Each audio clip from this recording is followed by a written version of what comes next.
Kali ini, Cuan Bos mau bahas jangkrik, Bos. Hehe, jangan jijik dulu. Kedengarannya sih nggak ada elit-elitnya ya bisnis jangkrik. Tapi kalau tahu cuannya sampai puluhan juta, pasti bakal dilirik deh. Kuy, kita contoh bisnis ternak jangkrik di kawasan Lewinanggung Pulo, Kecamatan Tapos, Kabupaten Depok, Jawa Barat. Di tangan Sony Budiarto, puluhan box jangkrik diternak dan menjadi mesin cuan yang menjanjikan.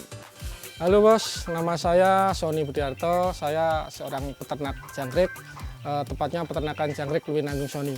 Apabila bos ingin mendapat cuan dari usaha jangkrik, maka tempatnya di sini.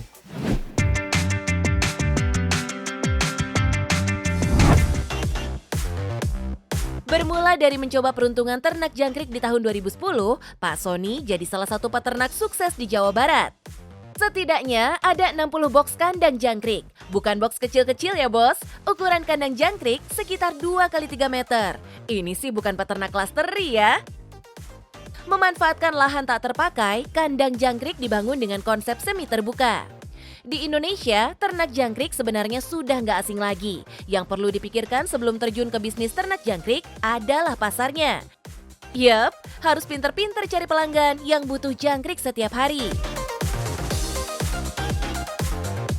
Pelanggan yang paling potensial sih, ya pecinta burung. Pemberian pakan jangkrik dipercaya bisa mempengaruhi kesehatan burung bos. Apalagi yang burungnya sering ikut kompetisi. Wajib banget tuh punya stok jangkrik. Masalah harga, no bargain bos. Buktinya hasil panen jangkrik Pak Sony ada aja peminatnya. Awal ternak jangkrik, Pak Sony hanya bermodalkan beberapa box kecil. Cari pembelinya juga door to door. Pak Sony bersama istri sering mengunjungi sejumlah pengepul pakan burung. Tapi itu dulu bos. Setelah berkembang, Pak Sony sudah punya setidaknya 2 pengepul yang siap menampung berapapun hasil panen yang didapatkan. Wih, gurih! Saat usaha dimulai, peternak hanya membutuhkan modal awal saja. Ketika ternak sudah berjalan, gak ada lagi pengeluaran buat beli bibit jangkrik. Paling ya butuh modal buat ngembangin kandang aja. Kenapa saya memilih jangkrik? Tentunya ada alasannya. Yang pertama dan yang paling utama itu perputaran modal lebih cepat. Kemudian biaya operasional juga nggak terlalu tinggi. Kemudian persentase keuntungan yang kita dapatkan itu lebih menjanjikan lah. Kemudian hama juga nggak terlalu banyak, yang jelas gampang dipelajari. Ternak jangkrik nggak beda jauh dengan ternak hewan pada umumnya. Dibutuhkan sejumlah treatment dan perawatan supaya jangkrik produktif. Pertama, kondisi kandang. Pada bagian bawah, Pak Sony memilih media daun pisang kering sebagai tempat jangkrik beradaptasi. Dengan daun pisang kering, jangkrik leluasa untuk berkembang. Jangkrik berasa lagi di habitat aslinya aja. Setelah itu, suhu ruangan. Suhu kandang harus stabil bos. Setidaknya di bawah 24 derajat Celcius agar jangkrik tidak depresi. Terakhir, pemberian pakan. Biasanya jangkrik hanya diberi sejumlah sayuran dan tumbuhan. Berbeda dengan Pak Sony yang memiliki kombinasi pakan menggunakan sayuran dan pur ayam. Sementara untuk minuman jangkrik, Pak Sony memanfaatkan potongan pelepah pisang. Kandungan air pada pelepah pisang merupakan cara alami dalam pengembangbiakan jangkrik dibanding semprot, sehingga jangkrik bisa minum kapan saja.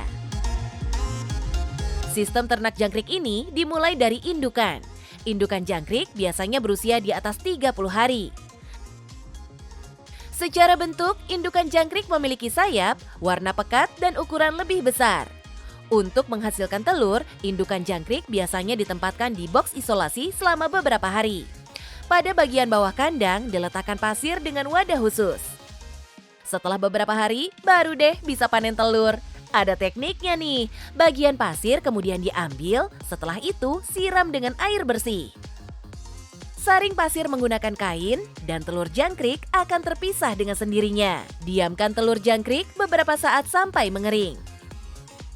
Masuk ke tahap penetasan telur. Telur-telur yang sudah dipanen diletakkan di atas kain. Sekitar 2-3 hari, telur akan menetas satu persatu. Anakan jangkrik yang sudah menetas sudah bisa diberi pakan dengan menaburkan bubuk pur ayam. Namanya bisnis, apalagi yang belum lazim, pasti ada pro dan kontra. Sebelum ternaknya besar seperti sekarang, Pak Sony sering banget tuh diremehin. Orang memandang sebelah mata ternak jangkrik. Setelah saya laksanakan kerjakan, hasilnya juga alhamdulillah. Proses berikutnya, pembesaran jangkrik. Dimulai dari umur 1 minggu, 2 minggu, 3 minggu, sampai usia 30 hari dan siap untuk dipanen. Untuk panen jangkrik, hitungannya per kilogram. Jangkrik yang sudah siap panen dimasukkan ke dalam karung yang sudah diisi dengan daun pisang kering dan ditimbang. Biasanya sih Pak Sony bisa 3 kali panen setiap 4 bulan. Kira-kira dalam tiap panen ada berapa kilo jangkrik sih, Bos? Sekali panen 700 kilo kepegang. 700 kali 3 karena kita 4 bulan 3 kali. Hasilnya sekian kintal kali harga rata-rata misalnya 30 sudah kelihatan harganya berapa cuan yang kita ambil.